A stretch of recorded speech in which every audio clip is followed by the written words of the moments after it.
Welcome back to another fun Fairvilla University Quickie. My name is Amber Baxter. I'm a certified sex educator, and today I would like to talk to you about love languages.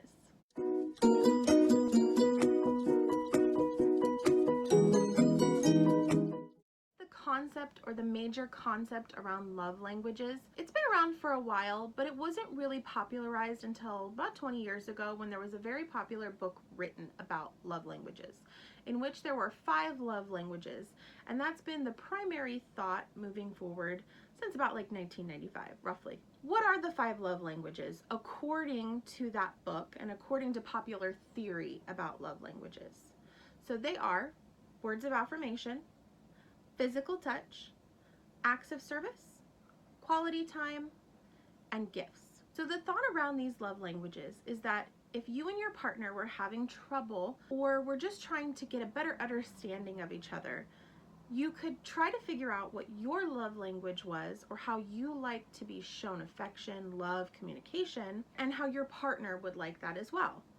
So then what you would do is you would figure out their love language, you figure out your love language, and then you come together, and then you'll be able to communicate through love languages so that you have a better, deeper, more knowledgeable understanding of your romantic relationship. And for some people, I am sure that has worked out great, and that is fantastic. But unfortunately for a lot of people, it can be problematic. So let's talk about why.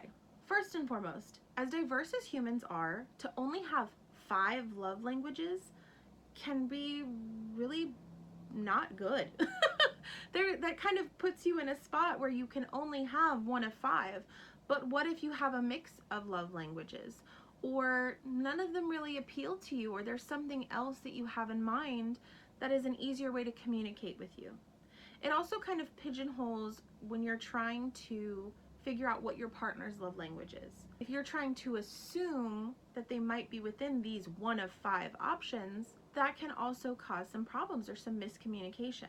The other big issue about the love languages, or some problems around the love languages in general, is this was a concept thought of about 20 years ago, when the theory about love languages was heavily influenced about thinking at that time. This was not including people who were in non-monogamous relationships, or who were in poly relationships, or who were outside of the gender norm and, were not a cisgendered individual.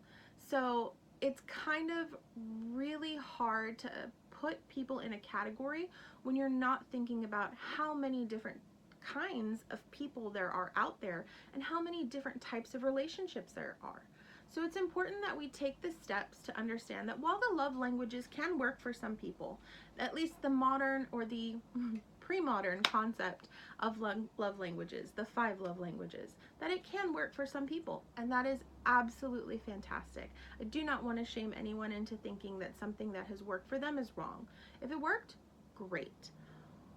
But if it has not worked for you, or it's a concept that you find unfamiliar, that's okay too. It's important to have open communication with your partner and try to figure out what their love language may be.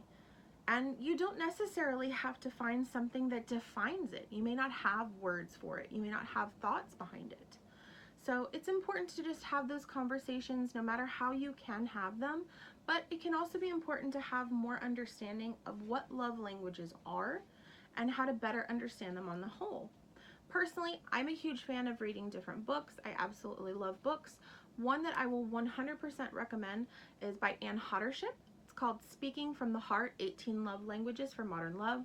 Anne does a great job of talking about, different types of love languages, how that can help different people in different types of relationships, kind of taking away the sexualization of relationships or romanticizing it, and just kind of giving you more options as an individual, and not only for the type of relationships you may be thinking of, but maybe other relationships in your life that also matter.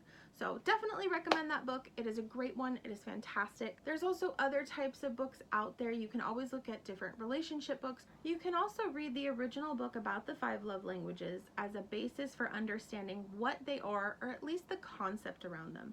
So there's no shame in that as well.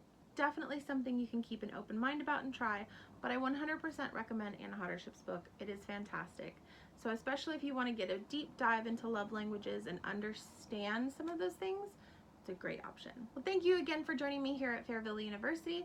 We enjoy having you. If you have any questions or want us to cover a little bit more about the love languages, especially a certain one, go ahead and put some comments down below and let us know what you're thinking. We appreciate you. Like, comment, and subscribe, and have a great day. Bye-bye.